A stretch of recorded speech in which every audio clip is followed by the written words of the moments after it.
Estamos de regreso ya en la parte final del tema de esta noche. ¿Podrá la economía dominicana recomponerse, reactivarse, relanzarse en lo que resta del año? Y para ello contamos con la grata presencia de 4 economistas, los señores Julio Caminero, Vladimir Pimentel, Joel Santos y Juan de Rosario.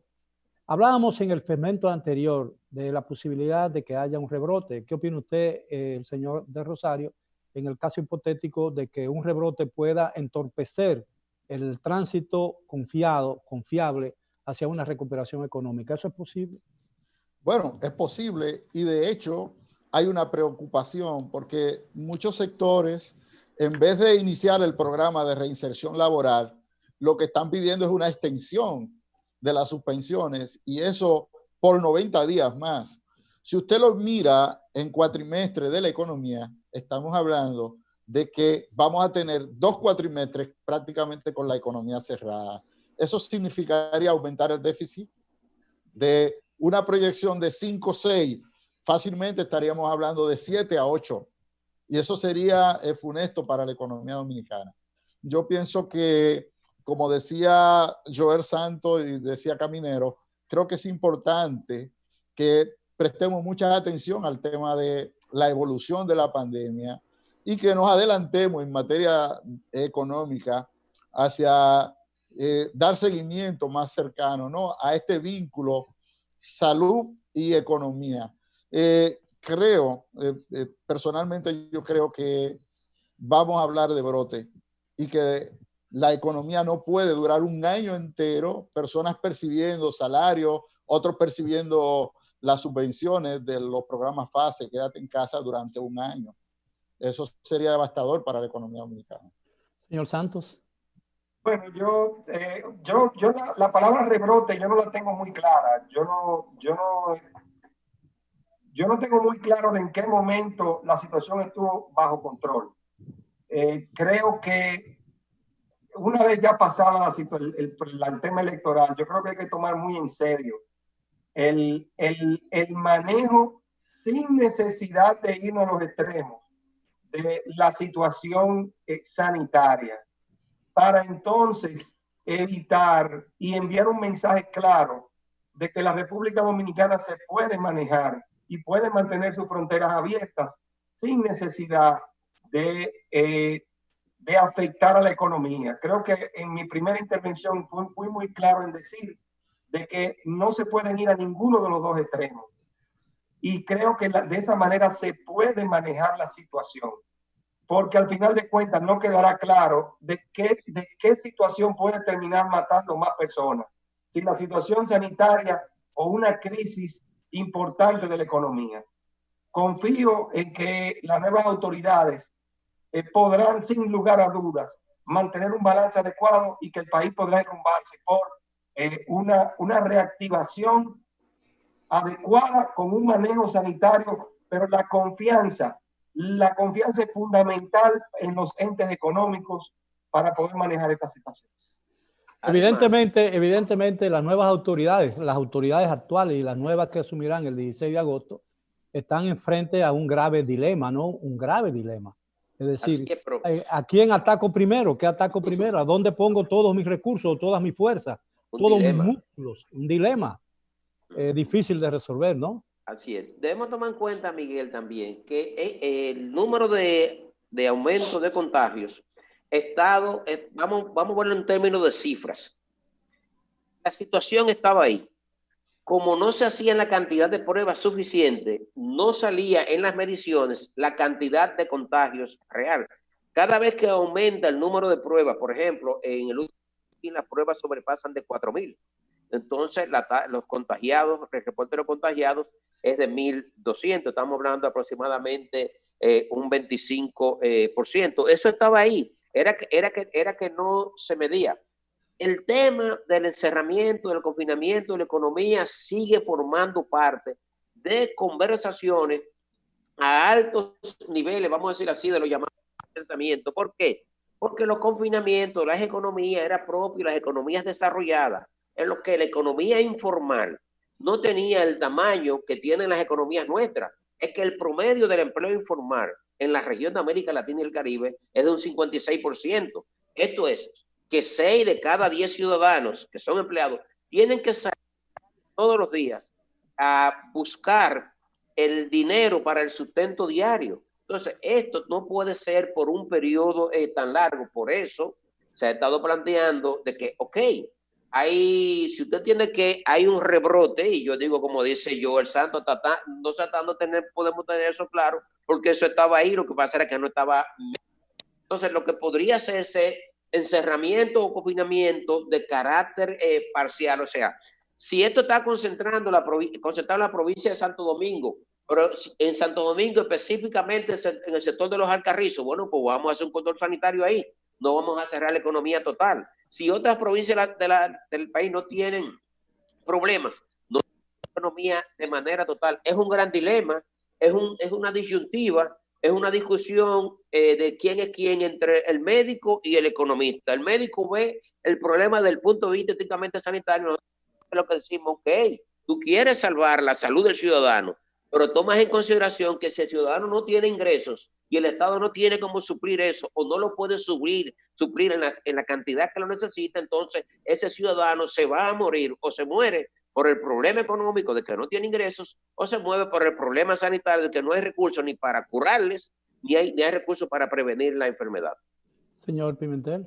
Bueno, brevemente con relación al dilema, 2 puntos. Uno, en cuanto, o sea, es algo claro, simple de trabajar, porque la parte de la salud, o en este caso más bien de la enfermedad, se puede estimar, se puede proyectar, debemos manejar el peor escenario para saber los recursos que se requieren, los insumos que se requieren, los equipos médicos que se requieren, el personal que se requiere. Con eso no estoy diciendo que los tengamos, pero eso es viable estimarlo y conocerlo. Y hay proyecciones y métodos que ha ofrecido la Organización Mundial de la Salud. En el caso de la economía, evidentemente, es un poco más complejo la actividad económica, el comportamiento del consumidor, y creo que donde debe estar el enfoque es en el abordaje de garantizar los medios de vida, sobre todo para estas personas que tenemos en nuestro país, que son los más pobres, los más necesitados, porque hay muchos de nosotros que no tenemos mayores inconvenientes porque estamos de alguna forma recibiendo nuestros ingresos. El enfoque de medios de vida es determinante en el ámbito económico y las políticas sociales donde deberían de estarse enfocando. Señor de Rosario. Bueno, mi preocupación sigue siendo que hacia el segundo semestre de la economía dominicana, los sectores productivos no están dando viso de reactivación. A mí me sigue preocupando que el Ministerio de Trabajo dice que hasta ahora solamente alrededor de un 25% de los trabajadores que fueron cesanteados temporal o definitivamente ha logrado reinsertarse. Más de 800,000. ¿Perdón? Lo que te decía es que ya hay muchas actividades que estaban abiertas. Entonces, si el país estuvo cerrado hasta abril y hasta junio y ya se está abriendo, que sea de manera paulatina, aunque no sea 100%, hay muchas actividades que están abiertas. Entonces, eso te indica que la tasa de crecimiento de la economía el segundo semestre del año no va a ser la misma del primero. Sí, pero una cosa es que las actividades económicas estén abiertas y otra cosa es que hay una reactivación de las actividades económicas. Aquí, por ejemplo, nos vamos al área comercial. ¿Qué está pasando en el área comercial? Los negocios están abiertos, pero los vendedores van a visitar a los dueños de las tiendas para cobrarle. Y hay un desabastecimiento que se está registrando. Las importaciones cayeron en un 77% al mes de mayo. O sea, y eso es brutal para la economía dominicana. Y no puede haber reactivación económica mientras el tema sanitario esté definiendo el curso de la vida de los dominicanos y dominicanas. Es verdad que los informales tienen que salir a la calle, pero los informales viven de los que trabajan formalmente. Es decir, si los que trabajan formalmente no están trabajando, los informales no tienen empleo. Porque yo no puedo contratar al chiripero para que me haga un trabajo en la casa. El tema de la localización del aislamiento también es muy difícil, porque tú tienes actividades empresariales en una zona y tienes la población que trabaja en otra. Entonces, ¿cómo vamos a manejar eso? Y en la práctica estaríamos yendo hacia un cierre definitivo de las actividades productivas. Y esa es la preocupación. Yo pienso, y lo voy a decir rápido, el nuevo gobierno tiene 2 retos. Y yo le llamo el reto de la urgencia, que es darle seguimiento a las medidas que se tomaron, porque se han invertido más de 300.000 pesos, más de 300.000 millones de pesos para que la economía se relance. Y a esa apuesta el nuevo gobierno tiene que seguirla haciendo. Y la segunda son las tareas pendientes, que ya son, que por la situación de la pandemia la vamos a llevar a largo plazo, a un plazo mayor, perdón, pero que siguen estando ahí, siguen la seguridad social, el tema de la reforma laboral que está ahí. Eso hay que encararlo más temprano que tarde. Y entonces la preocupación está en que venimos con nuevas autoridades y decimos, bueno, vamos a controlar el gasto. Y mire, la apuesta es a que sí, que lo van a controlar, porque no hay de otra. Pero si se repite la práctica de que se reduce el gasto los primeros 3 meses y luego se incrementa, yo creo que nosotros vamos a terminar un año en términos de finanzas públicas muy mal parados. Yo creo que lamentablemente hablar nosotros economistas de brote, de rebrote, eso para mí no es importante, porque quienes están definiendo esa línea son las autoridades de salud, y ellos son los que están diciendo, sea porque aumenta el número de pruebas, sea porque ahora son más certeros en los casos, ellos son los que están diciendo que hay un aumento de los casos que está resultando preocupante. Entonces, yo pienso que la preocupación está ahí. Señor Santos. Bueno, yo simplemente quiero agregar lo siguiente. Yo creo que las fechas han jugado en contra de esta situación. Hemos tenido diferentes fechas para hitos y creo que han desviado esos hitos han desviado la atención de las autoridades en la solución de los problemas, siendo la última fecha de las elecciones. Ahora estamos hablando del 16 de agosto. Ahora mismo no, todos tenemos que borrar del mapa la fecha o del calendario, la fecha 16 de agosto. Las soluciones deben venir ahora y deben venir en conjunto entre las autoridades salientes y las autoridades entrantes. Tenemos que olvidarnos de partidismo, tenemos que olvidarnos de todo eso y entre todos presentar y comenzar a trabajar desde ya en la solución de los problemas, comenzando con el tema sanitario, porque hemos perdido mucho tiempo en ese tema de los partidismos. Y olvidarnos de esta situación. Las autoridades entrantes no pueden esperar hasta el 16 de agosto para comenzar a trabajar, pero eso requiere de una cooperación de primera mano que inclusive fue sugerida durante la campaña, pero obviamente por el tema político fue desechado. Pero esa cooperación tiene que comenzar hoy. Mañana debería estarse definiendo políticas inmediatas en conjunto entre las autoridades. Bien, yo siempre he creído que debido al alto nivel de crispación en que concluyó la campaña y en la cual se desarrolló la campaña durante más de un año, aquí es necesario, dada los resultados y lo que hemos visto con el tema de la pandemia, que requerimos de una gran concertación nacional. Pero a mí me parece que la situación, los calores de una campaña demasiado intensa y demasiado, diría yo, crispada, puede presentar muchos escollos para la concertación de un gran acuerdo nacional que nos ayude a superar todas las cosas que hemos pasado. Nos quedan, señores, 5 minutos. Yo quiero darle 1 minuto a cada uno de ustedes. Señor Caminero. Bueno, concluyendo la parte final tuyo, que la crispación de la política todavía queda algo de ella. Hay que también tomar en consideración que la gravedad de la crisis sanitaria y de la crisis económica demanda el recurso de toda la nación para nosotros tratar de echar hacia adelante. Es decir, que se hace necesario. Y ya al comienzo del problema, Luis Abinader hizo una propuesta de un acuerdo nacional para enfrentarla. Yo creo que también este es el momento para hacer un llamado a todos los sectores de la nación para que nos unamos para buscar a esta situación que demanda el sacrificio de todos, pero sobre todo la acción de todos para poder salir de la crisis. Yo creo que un gran acuerdo nacional no implica necesariamente renunciar a las diferencias, ¿no? Claro.